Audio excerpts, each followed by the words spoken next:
Trimming your hibiscus bush at the right time in the year is going to be really important to get good growth out of your hibiscus. Make sure that you have the healthiest hibiscus with those large flowers everyone wants to see.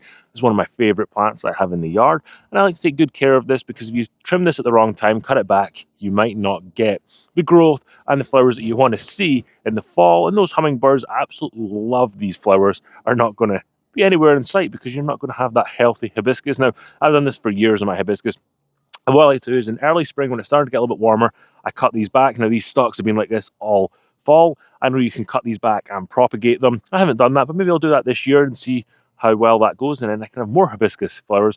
But the hibiscus tree that I've had for the longest period of time is currently about 6 foot tall right now. So let me show you how I trim my hibiscus bushes back so that they thrive this season. So when trimming the hibiscus, go make sure I've got some nice sharp shears. I like to go nice and low, give it a couple inches above the mulch here.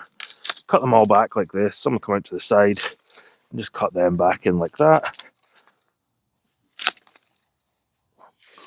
And don't worry, new growth will happen and you can get rid of these. You've got to allow room for that new growth to happen by cutting these out of the way.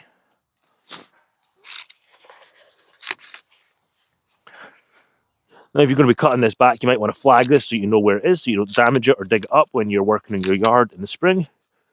You can do this, and then I'll show you my other hibiscus. This is the largest hibiscus that I have, and this one got a little bit destroyed by some snow.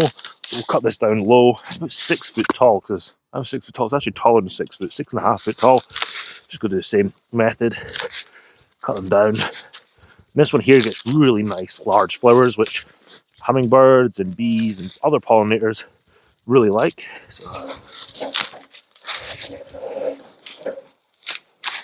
So that's how you trim your hibiscus in early spring. If you want to see more content like this, you should watch this video here.